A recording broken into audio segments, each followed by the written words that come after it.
Bismillahirrahmanirrahim. Assalamualaikum warahmatullahi wabarakatuh. Alhamdulillah wassalatu wassalamu ala Rasulillah wa ala alihi wa sahbihi wa man walah. Wa ba'd. Saudara-saudariku dimanapun Anda berada, dulu sejak zaman jahiliyah, masyarakat Arab tempo dulu berusaha untuk membentuk kelompok-kelompok kecil yang menyebar ke seantero tempat di wilayah padang pasir untuk mencari sumber air dan menyiapkan tempat-tempat tertentu, penampungan-penampungan air sebagai persiapan menuju bulan ke-9 yang begitu terik, begitu panas membakar sehingga berpotensi menjadikan sumur-sumur air menjadi kering dan aktivitas juga menjadi terbatas. Bulan ke-9 itulah saat panas, terik, memancar disebut dengan Ramadan. Masyarakat menyebut dengan Ramadan dari kata Ramadha yang berarti terik, panas, membakar.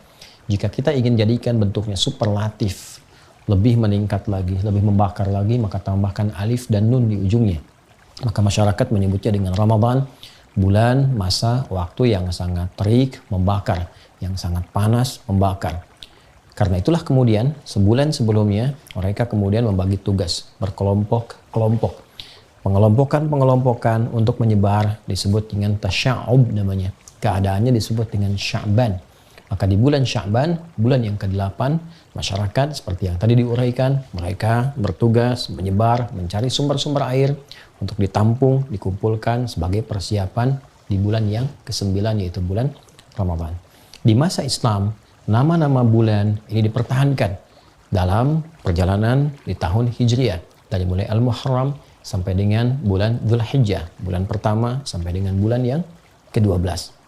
Menariknya, pada bulan Sya'ban sampai dengan bulan ke Ramadan ada pergantian kembali, ada pelebaran dari makna.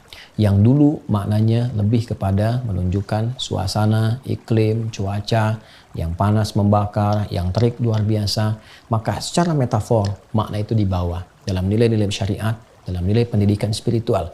Orang-orang yang saat Ramadan mau meningkatkan amalnya, membangun ketaatan, meninggalkan maksiat, bertobat dia kepada Allah, maka Ramadan akan memberikan panas, terik, membakar dosa-dosanya, menggugurkan kesalahan-kesalahannya, mendekatkan diri kepada Allah Subhanahu wa Ta'ala dengan taqarrub yang sangat indah sehingga berpeluang diterima amal, diberikan kemuliaan, dan mungkin juga bisa berpotensi wafat dalam keadaan husnul khatimah dan kembali menjadi hamba yang saleh. Untuk itu perlu persiapan. Tidak semua orang yang sampai ke Ramadan boleh jadi mendapatkan peningkatan takwa, dapat manfaat dari taubatnya, bisa terdorong untuk meningkatkan ketaatan. Belum tentu kalau dia tidak sungguh-sungguh, kalau dia tidak serius. Karena itu ayat puasa ketika dihadirkan di ayat 183 di surah Al-Baqarah itu penghujungnya Allah akhiri dengan kalimat la'allakum tattaqun, agar kalian mampu meningkatkan takwa. Tapi apakah semua yang puasa bisa meningkat takwa? Belum tentu.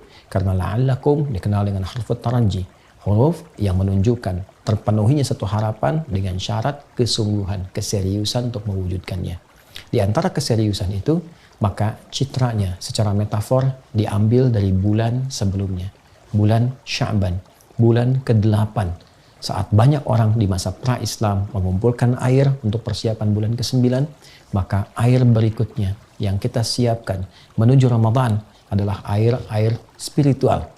Air-air yang bukan hanya melapangkan dahaga kita, menghilangkan haus, tapi air juga yang bisa menumbuhkan nilai-nilai ketaatan, yang bisa menggemburkan kembali, menyuburkan kembali hati-hati yang kering. Karena itulah banyak ayat dalam Al-Quran yang menyebut tentang air. Kata al-ma yang mewakili air saja setidaknya disebutkan 63 kali dalam Al-Quran.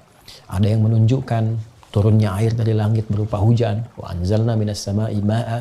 Kami turunkan dengan keagunganku, kata Allah Subhanahu wa Ta'ala, dari langit air, berarti hujan. Khuliqa min ma'in dafiq. Ada yang kedua, menunjuk kepada asal mula manusia yang tercipta juga dari air yang terpancar.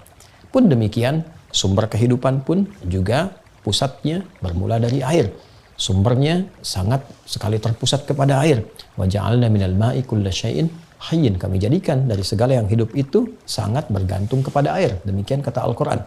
Karena itulah kemudian ada juga metafor-metafor yang mengkiaskan, menganalogikan turunnya air dari langit yang bermanfaat, menggemburkan, menyuburkan tanah-tanah yang kering, hadir tanaman, hadir bebuahan, bisa dikonsumsi. Pun demikian, wahyu seperti air yang turun dari langit.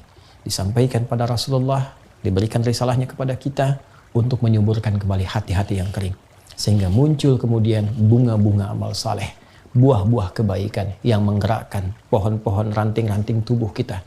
Dari tangan berbuat baik, lisan berkata yang baik, sampai ke ujung kaki.